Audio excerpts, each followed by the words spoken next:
안녕하세요. 저는 얼마 전에 남편과 겨우겨우 이혼을 할 수 있게 된 돌아온 싱글입니다. 결혼은 현실이란 말이 있던데 제 처지를 보면 그 말이 그렇게 틀린 말은 아니더라고요. 결론부터 말씀드리자면 저는 고부 갈등을 이겨내지 못하고 이혼을 하게 되었습니다. 시어머니 때문에 정말 숨이 막혀서 도저히 살 수가 없었거든요. 정말 수치스러워서 어디 가서 이야기도 속 시원히 못하겠어서 여기에 글을 보내봅니다. 저는 종종 이곳의 사연을 들으면서 저만의 시간을 보냈어요. 얼굴도 모르는 여러분들의 여러 사연을 들으면서 위안도 되고 그랬었죠. 그래서 저도 누군가에게 제 글이 위안이 되길 바라는 마음으로 이렇게 글을 써봅니다. 지금은 이혼에 성공했지만 편의상 남편이라고 부르도록 할게요. 저는 연애 결혼을 했습니다. 심지어 6년을 연애했죠. 그리고 3년간의 결혼 생활을 끝으로 얼마 전에 이혼했습니다. 남편을 처음 만났던 시절은 제가 고등학생이었습니다. 저랑 남편은 아르바이트를 하다가 눈이 맞았거든요. 저는 공부하던 쪽이 예체능이었어요. 다들 아시다시피 예체능은 참 이런저런 돈이 많이 들어요. 저는 위로 오빠와 언니가 한 명씩 있었고 밑으로 남동생이 하나 있는 사남매 중 셋째였습니다. 부모님은 저를 어떻게 생각하셨을지는 모르겠지만 저는 뭔가 눈치가 보였던 것 같아요. 사남매 중 저만 예체능이라서 돈이 많이 들었거든요. 그중 또 가장 돈이 많이 드는 음악을 하고 있었고요. 그래서 어렸지만 조금이라도 제가 보탬이 되고 싶단 마음에 일주일에 딱 3일 정도만 아르바이트를 했어요. 그러다 남편과 처음 만나게 되었죠. 함께 대학로 근처에 있는 고깃집에서 아르바이트를 하면서 말이에요.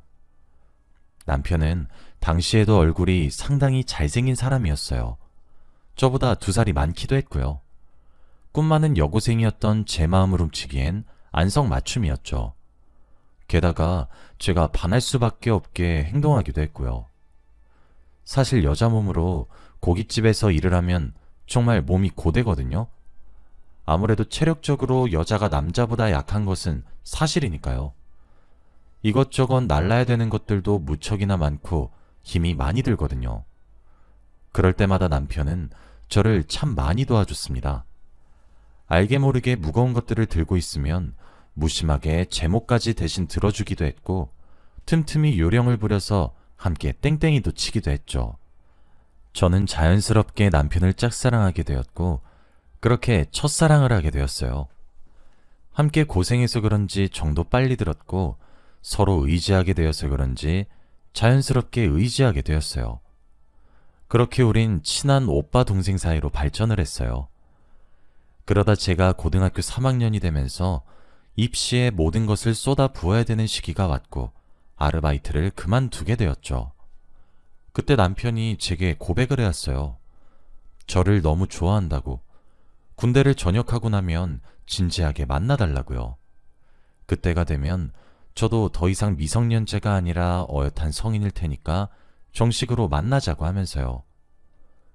그동안 입시도 열심히 해서 좋은 성과 거두라고도 했죠. 그 순간이 제게 얼마나 로맨틱했는지 몰라요. 남편은 그 길로 정말 입대를 했고 덕분에 저는 입시에 몰두했죠. 그 결과 저는 꽤 좋은 대학교에 입학을 했고 남편의 저녁날을 기다렸어요. 제가 21살이 되기 직전 남편이 전역을 했고 우린 약속대로 정식으로 만나기 시작했어요. 그렇게 6년을 알콩달콩 만났고 서로를 진심으로 사랑했습니다. 6년 동안 만나면서 알아온 모습들이 있었기에 저는 이른 나이에 남편과 결혼을 결심할 수 있었습니다. 연애를 해왔던 것처럼 제 결혼 생활도 핑크빛일 거라고만 생각했었거든요. 정말 큰 오산이었죠. 연애와 결혼은 다르다고 하더니 이 정도일 줄은 당시에 저는 상상도 하지 못했었어요. 지금 생각해보면 연애 시절부터 조금 낌새가 있었던 것 같네요. 남편은 시어머니와 정말 자주 연락을 했습니다. 매일 끼니 때마다 전화를 하기도 했고요.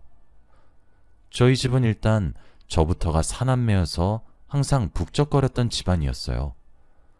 저희 부모님도 남매끼리 잘 지내라고 교육을 하셨지 그렇게 일거수일투족을 궁금해하진 않으셨고요. 그래서 어머님과 매일 전화를 주고받는 남편을 보면서 참 신기했습니다.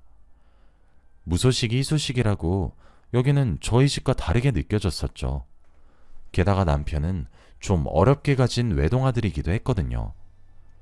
그때는 저랑 남편의 가정환경에 차이가 있어서 거기에서 오는 다름이라고 생각했어요.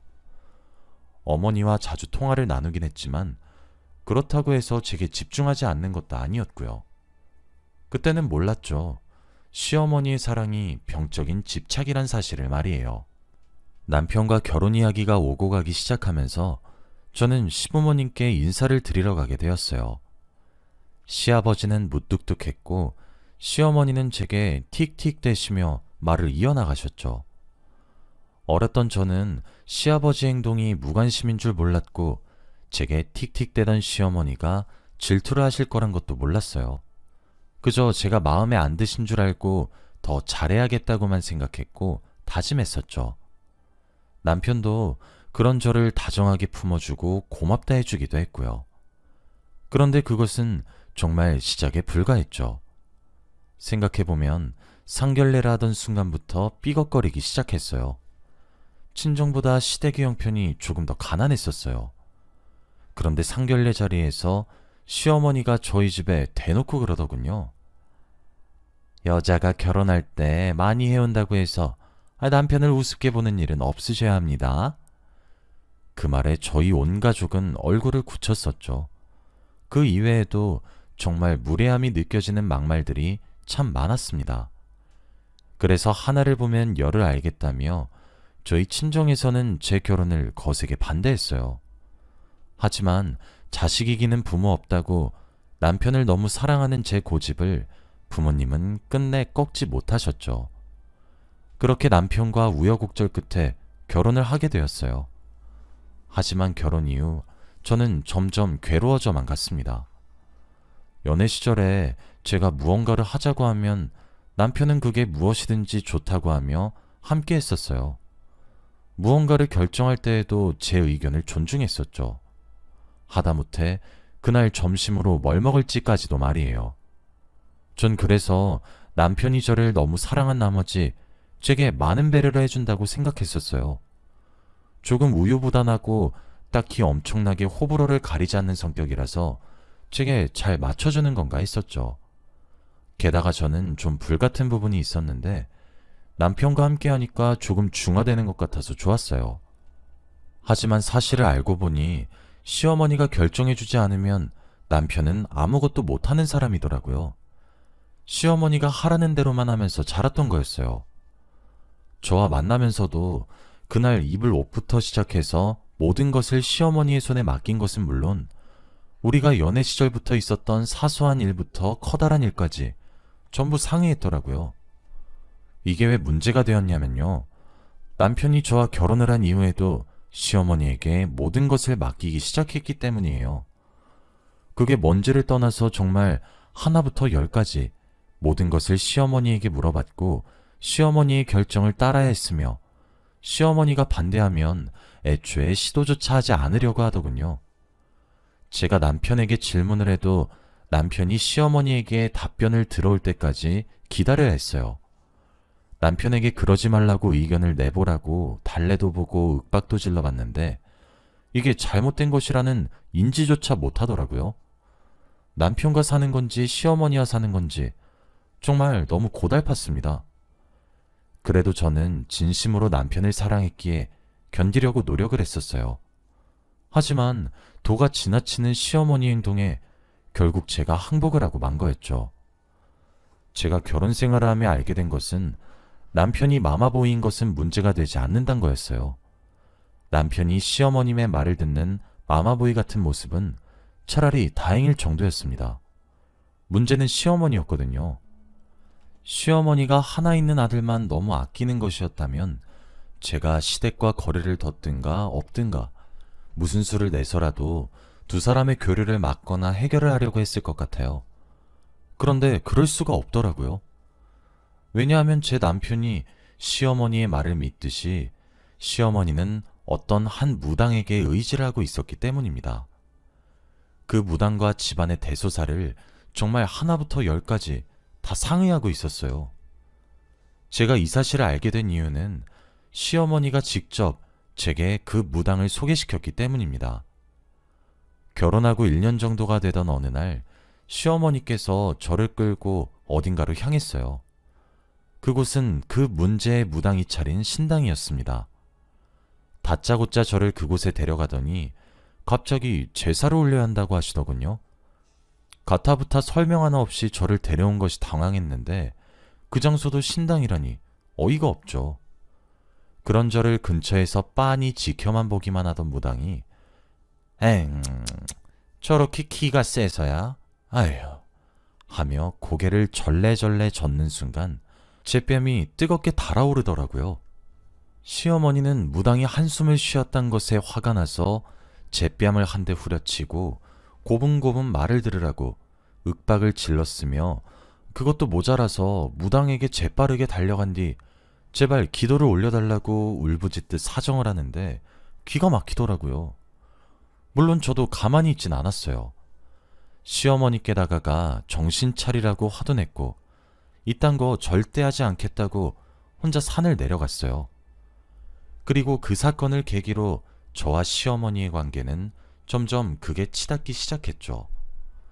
그도 그럴 게 제게 시어머니는 그런 행동을 한 것에 대해 사과하기는커녕 오히려 제가 제사를 거부해서 아들에게 찾아올 불행을 막지 못했다고 하면서 원망만 하셨거든요. 세상에 제사를 지내서 불행을 막을 수 있다면 누가 제사를 안 지내겠습니까? 정말 말 같지도 않은 논리를 펼치는데 시어머니 두 눈이 미친 사람의 그것과 다를 바 없더군요. 그뿐만이 아니었습니다. 제가 제사를 거부하고 도망친 그날 이후부터 시어머니는 이전보다 더 심각하게 사사건건 간섭하기 시작했어요. 예를 들어 이야기해보면 간단한 살림살이부터 부부간 개인적인 문제까지 가리지 않으셨죠. 시어머니를 무당에게 떼어놓지를 못하니 저라도 신랑을 시어머니에게서 떼어놔야겠다고 생각했고 이사하자고 남편에게 얘기를 꺼냈습니다. 그리고 이사 이야기를 꺼낸 당일 밤에 느닷없이 찾아온 시어머니의 손에 전 뺨을 또 얻어맞았죠. 도대체 어디서부터 어긋나기 시작한 것인지 당최 알 수가 없었어요.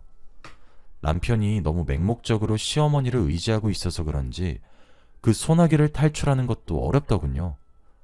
저는 차근차근 계획을 짜기 시작했습니다. 저는 그때도 남편을 너무 사랑하고 있었어요. 그래서 그런지 남편이 도저히 포기가 되지 않았어요. 제가 조금 시간을 가지고 천천히 남편을 빼내오면 되겠다 싶었죠. 그러다가 아주 갑작스럽게 저희 부부에게 아이가 찾아오게 되었어요.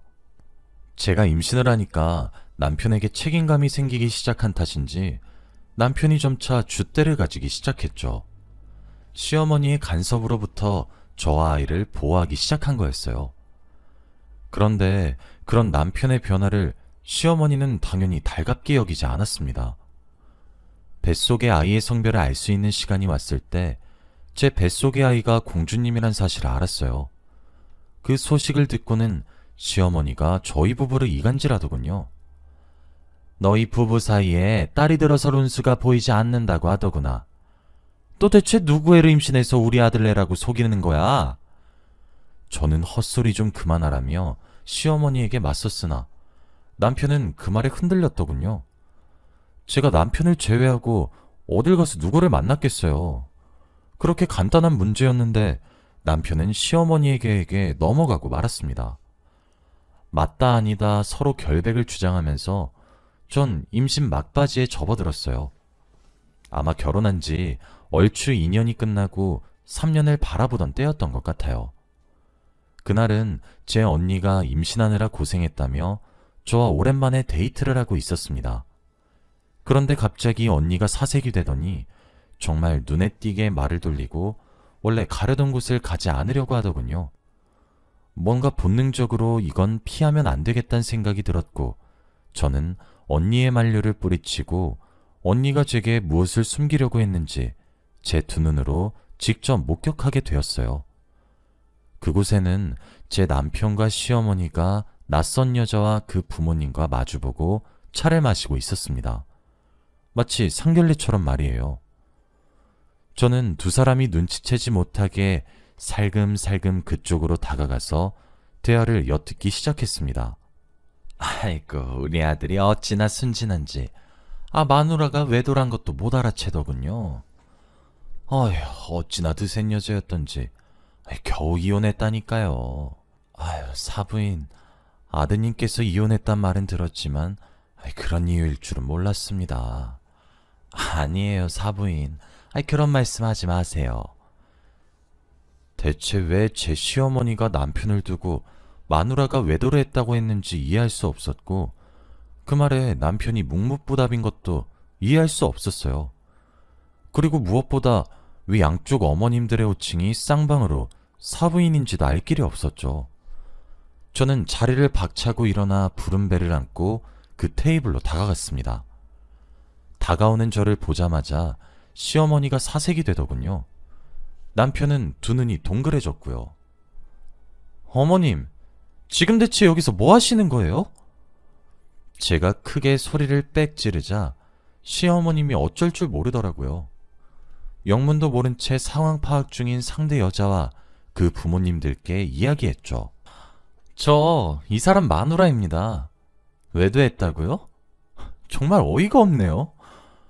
그쪽은 이 사람이 지금 혼인 중이란 사실도 몰랐어요? 지금 이 자리가 상견례인가요? 당장 소송이라도 진행해요?